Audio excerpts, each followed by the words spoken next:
राज्यभरातल्या बातम्यांचा वेगवान आढावा। सरपंच संतोष देशमुख यांच्या हत्येच्या निषेधार्थ परभणीमध्ये सर्वपक्षीयांनी मूक मोर्चा काढलाय। संतोष देशमुख यांच्या कुटुंबियांसह मनोज जरांगे हे सुद्धा मोर्चात सहभागी आहेत। आरोपींना फाशीची शिक्षा द्यावी अशी मागणी करण्यात येते आहे।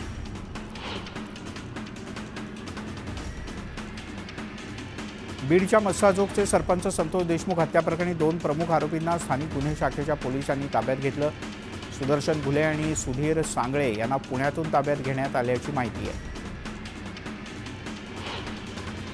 संतोष देशमुख हत्या प्रकरणात अटक करण्यात आलेल्या सुदर्शन घुले आणि सुधीर सांगळेची बीडच्या ग्रामीण रुग्णालयात वैद्यकीय तपासणी करण्यात आली। वैद्यकीय तपासणीनंतर पोलीस स्थानकात दोघांची सीआयडी कडून चौकशी करण्यात आल्याचं कळतं। बीड हत्या प्रकरणाच्या बद्दल बोलताना सुप्रिया सुळे यांनी संताप व्यक्त केला। महाराष्ट्रात नक्की चाललंय तरी काय? होणाऱ्या सर्व अटका या पुण्यातूनच कशा होतात असा प्रश्न सुप्रिया सुळे यांनी उपस्थित केला। अटकेतील सर्व आरोपींची नार्को टेस्ट करा अशी आग्रही मागणी मनोज जरांगे यांनी केली आहे। नार्को टेस्ट केल्यानंतर सरकारमधील कोणत्या मंत्र्यांचा सहभाग यात आहे हे कळेल असं जरांगे यांनी म्हटलं।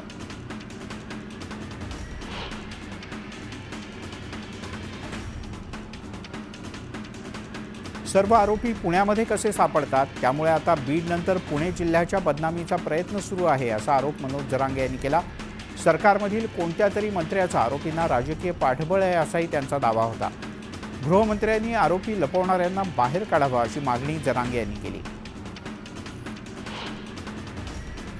आरोपींना पुण्यामध्ये कोण आश्रय देत आहे? सर्व आरोपी पुण्यातच कसे काय सापडतात? म्हणजे ते एकाच ठिकाणी होते का असा संशय सुद्धा संतोष देशमुख यांचे बंधू धनंजय देशमुख यांनी व्यक्त केला आहे। सर्व आरोपींच्यावर मोक्का लावावा अशी आग्रही मागणी धनंजय देशमुख यांनी केली।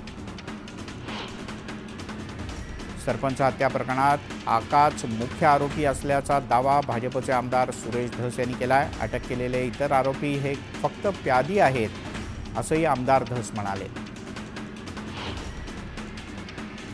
सुरेश धस यांचं बोलणं देवेंद्र फडणवीस यांच्याच आदेशानुसार सुरू असणार असं खासदार संजय राऊत यांनी म्हटलंय।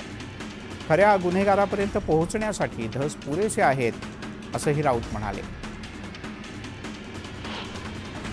बीड हत्या प्रकरणात आरोप प्रत्यारोप होत आहेत। मग आरोपी कोण आहे? संपूर्ण महाराष्ट्राला कळलंय।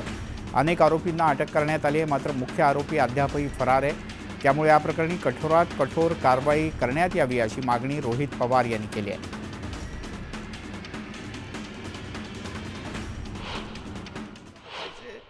चार्जशीटमध्ये जर काही उणिवा असतील किंवा राजकीय दबावापोटी जर काही उणिवा ठेवण्यात आल्या तर आमच्या म्हणण्याला आणि आमच्या बोंबलण्याला अर्थ राहणार नाही हे आधी वस्तू ठेवा।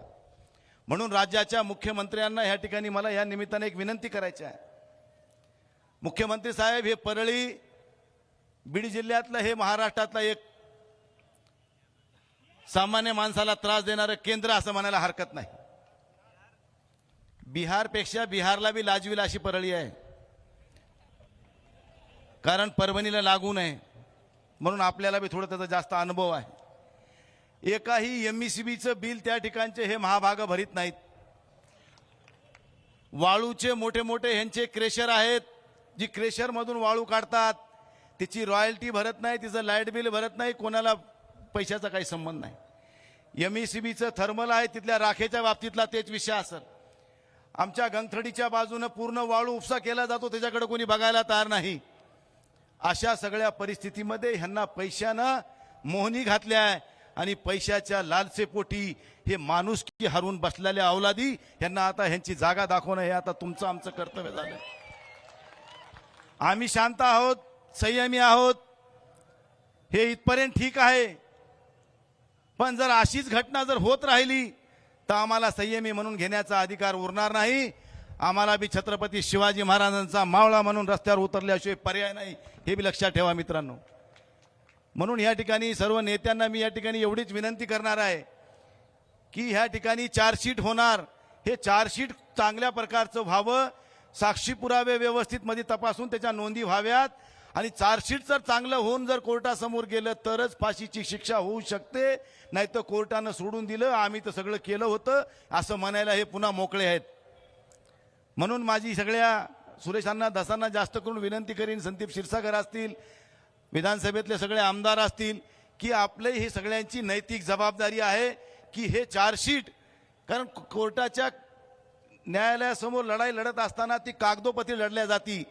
पुराव्याअभावी लढाई होत नाही. पुराव्याअभावी बाहेर काही बोलू शकतो, पण कोर्ट हे पुराव्यावरच बोलत असते आणि पुरावा हा खूप महत्वाचा आहे.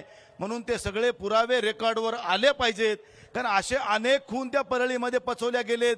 ह्यांचं धाडस एवढं होत गेलं की ह्यांना राजकीय पाठबळ मिळत गेलं आणि राजकीय पाठबळ मिळत गेल्यामुळंच एवढे प्रसंग घडत गेले आणि ह्या प्रसंगाला